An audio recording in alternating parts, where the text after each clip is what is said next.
Sir, the House would recall that when I introduced the Constitution's 64th Amendment Bill, I had just said that government intended to bring forward in the monsoon session major legislation relating to the urban local bodies. We are now fulfilling that commitment. Already in common parlance, the bill I introduced in the last session is called the Panchayati Raj Bill and this the Nagar Palika Bill. Allow me, sir, to use these familiar names rather than the somewhat difficult official titles. The Nagar Palika Bill supplements the Panchayati Raj Bill. The theme of this bill is the same as that of the other constitutional sanction for maximum democracy and maximum devolution. Even if we see the strengthening of the Panchayati Raj system as the key to eliminating the power brokers from the life of rural India, so do we see this bill as the key instrument for reducing and eventually eliminating the role of the power brokers in urban India.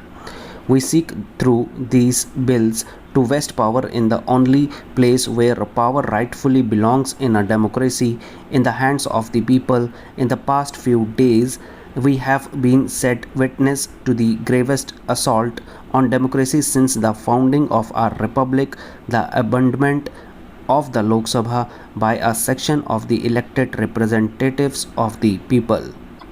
In the last general elections, the people gave the Congress an overwhelming mandate to govern the country for the 5 years. In the same elections, they returned a few opposition members to occupy the opposition benches for the same 5 years. The members of the opposition were elected to fulfill the vital democratic function of contesting the government and its policies right here on the floor of this house, not in the streets or in the columns of newspapers. We respect those democratic and independent minded members of the opposition who are here with us today to democratically debate the issues of fundamental national importance which I shall be raising. By the same token, we must deplore the behavior of those other members of the opposition who have simply run away from this highest forum. They have abused this noble institution. They have violated their mandate. They have betrayed their constituents. They have eroded democracy itself. Why have they tried to destroy democracy in Parliament? I have no doubt that it is primarily because they could not bear to see democracy prosper here. The people will of course consign to the dustbin of history those who have resigned the seats to which they were elected to the present Lok Sabha. Yet this only increases the responsibility of those of us who have remained in this house to strengthen the foundations of our democracy. Democracy in Parliament and in the state legislatures remain fragile so long as roots of our democracy do not reach down to the villages and mohallas where the people live. Our constitution detailed the provision for democracy in Parliament and in the state legislatures. Therefore, democracy in these institutions has survived every vicissitude and flourished. However, our constitution did not make democracy in local self-government a constitutional obligation, and so democracy in the panchayats and nagar palikas has withered at the roots.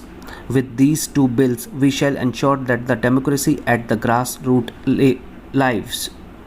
No longer will democracy in local self-government be a passing political pastime.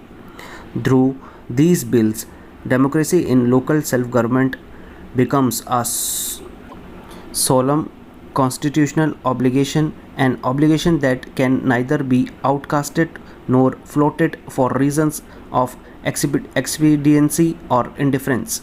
We wanted to come to this house only after consulting all the chief ministers. Tragically, but in keeping with their position to avoid democratic discussions, all but two of the non-Congress chief ministers stayed away from the discussions. Many of them refused to let the elected representatives of their parties participate in the Nagar Palika's Sammelans, and I believe one of them has dismissed some of those who participated in those discussions. They denied their permission to their municipal officers to attend the conference of municipal officers called by the Ministry of Urban Development. We have done our best. We have done all we can to involve them in a nationwide debate. They say there must be consensus before the constitution is amended, but refuse to come for a discussion. How can a consensus be forged without dialogue? Their non-cooperation notwithstanding, we come to Parliament at the end of the widest and most intensive series of consultations undertaken in the history of independent India. I have personally interacted with over of 25,000 knowledgeable and experienced persons, most of whom are elected representatives of the people before coming to this house with the Panchayati Raj and Nagar Palika bills. Times out of number, we have stressed that this is not a center-state issue. Why should the constitution enshrinement of democracy in the panchayats be a bone of contention between the center and the states? Why should reservations for the scheduled castes and the scheduled tribes and women be a matter of confrontation between the center and the states? In according constitutional states of the Nagarpalika, we are but responding to a joint resolution passed by the Central Council of Local Self-Government and All India Council of Mayors, pleading for the conferment of constitutional status on the urban local bodies. Ministers, mayors, and other elected representatives of the opposition parties, including political parties represented in this house today and those they have run away, were represented in these bodies, ranging from the CPIM to the BJP, and taking in much that lies in between. Official spokesmen of all these parties have again and again asked for constitutional recognition for the Nagarpalikas. As recently as in their representation to the National Commission on Urbanization, the Calcutta Corporation, headed by a CPIM mayor, argued that a country wedded to grassroots level democracy must bless its local institution with a constitutional status. They went on to say that this bold initiative would become much more meaningful if the roles, functions, responsibilities, and obligations of various levels of government are constitutionally defined.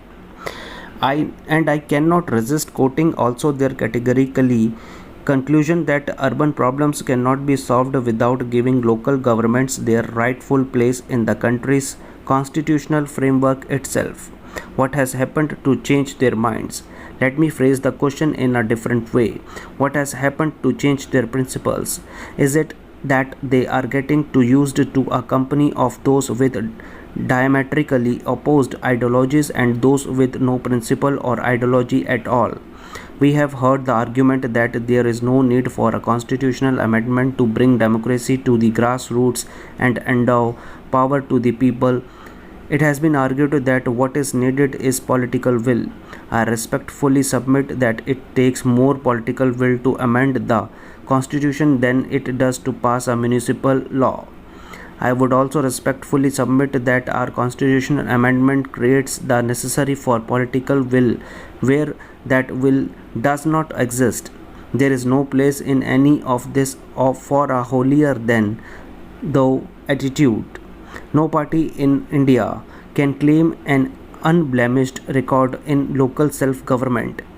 Equally, there is no major political party in India which has not something to its credit in regard to local self-government. There are some Congress governments that have done better than others, though there are some shortfalls which can be rectified. Equally, there are opposition-run governments which have done sometimes better than others, sometimes worse, indeed sometimes better than their own past record, while sometimes falling short of their past achievement. Our approach to the Panchayati Raj and Nagarpalika bills has been non-partisan. We have drawn from the experience of all. We are beholden to all.